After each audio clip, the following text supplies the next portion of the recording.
If you've been looking for free jazz piano lessons on YouTube, then you're in the right place. My name is Paul Tobey from jazzmental.com. Thanks for joining me. In this playlist, I'm going to outline many of the fundamentals that you need to become a better player.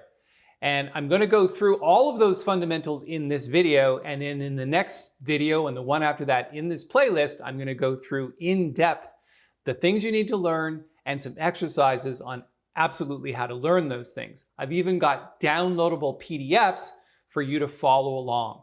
And this is really important. If you really want to become a better jazz player, then you're going to need to learn this stuff. We'll dive into it in just a second.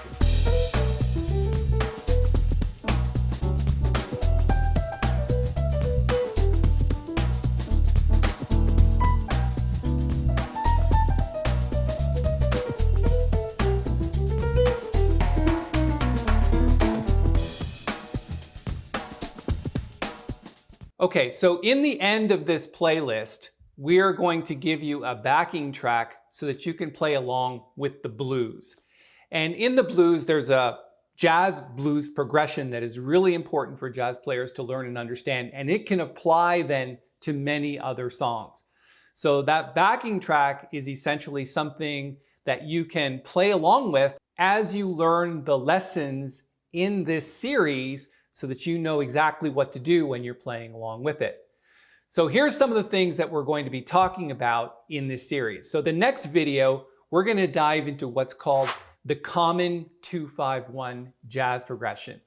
And if you've never heard of that before, essentially what it is going, if we were in the key of C, for example, going from D minor 7 to G7 to C major 7, 2, 5 to 1.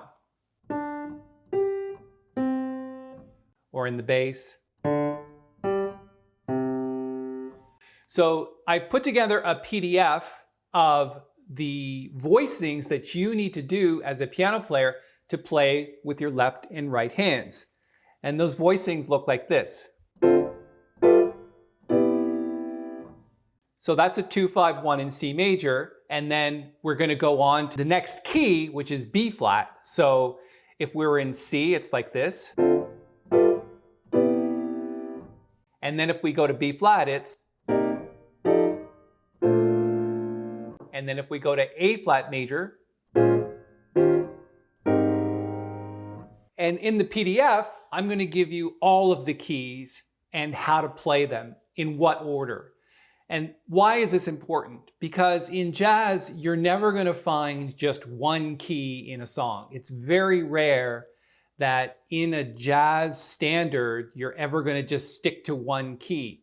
And most popular music that you hear on the radio, all is in one key. Jazz goes through what we call key of the moment. So just like the example, very often in jazz, you're going to go into the key of C, then into the key of B flat, then into the key of A flat, then maybe into the key of D, into the key of A. So these 2-5-1 progressions are super important for you to be able to play at least 85% of all jazz standards. That is how powerful the 2-5-1 progression is. And in the next video, I'm going to give you the exercises and show you exactly how it works. Then what we're going to do is we're going to move on to jazz scale patterns. Why do you need scales? Because when you're soloing in jazz or you're creating melodies and you're composing, you absolutely need to know certain patterns in order to play over the chords. And the patterns that I'm going to be really focusing on are called bebop scales. These are patterns that are important because they add an extra note to the scale. For example, in a 2-5-1 of C major 7, you might think the scale is a simple D minor, and then to G7, to C major 7. The only problem with that is there's only really 7 notes, so it doesn't fit evenly in a bar. So what jazz players do is they stick in an extra note called a bebop scale. So 2 minor to 5-7 to 1 would sound more like this.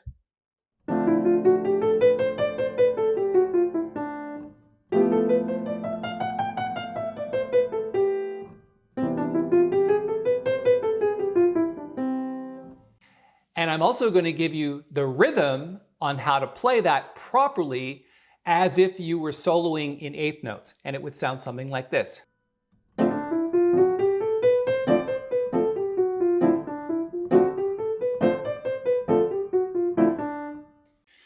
So that's really important because the left hand comping plays a half a beat in front of the main beat of the bar. So 1, 2, 3, 4, 1, 2, 3, 4, 1, 2, 3, 4.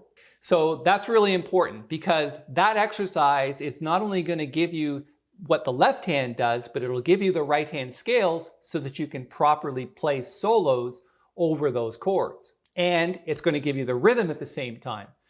So as you can see, we're putting together the entire fundamentals of jazz. And when I get to the end, and stick around to the end because I'm going to play you a little bit about what you should be able to play by the time this series is finished. Okay, after the jazz scale patterns, we're going to move on to piano blues and jazz chords. So blues scales are very different than bebop scales because there's only a few notes.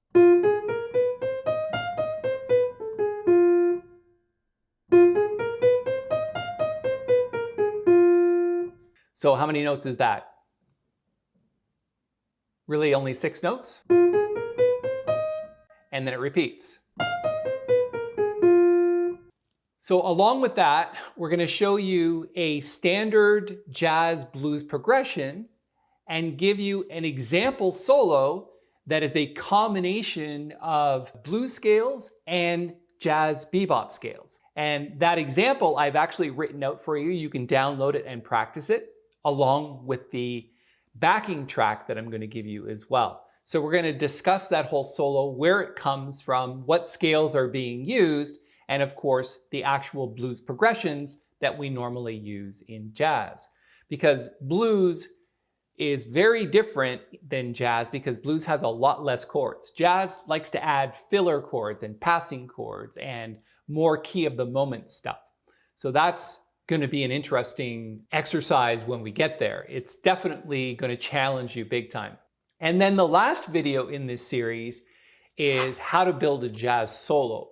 So I'm going to talk about not only the scales and the chords and the rhythm, but I'm going to talk about how to actually build a jazz piano solo. So I'm going to play you an example of the backing track and me playing on top of it, and how we can put together all the things from this playlist and do an exercise over and over and over again. So here we go.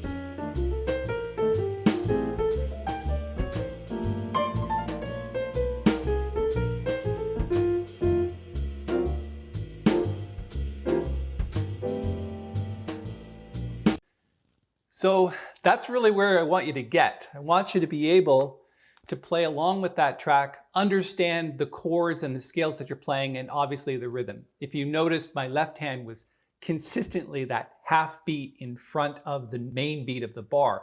So and 1, and 2, and 3, and 4. That's kind of what the left hand is doing.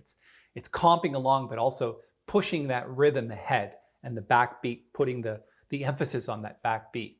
So that's what we're going to get. So in the next video, we're going to dive into the 2-5-1 progression, how it's put together, and then an exercise on actually how to play it in all keys. You're absolutely going to need this, so stick around for that. Thanks for spending a little time with me. It's Paul Tobey.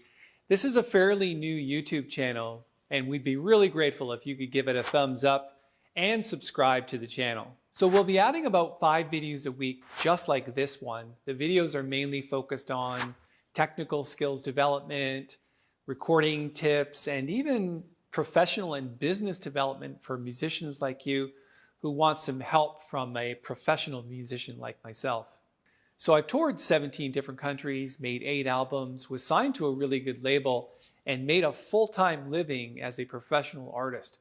So I know and I'm confident that I can be a great resource for you. Subscribe now, and I'll see you in another video.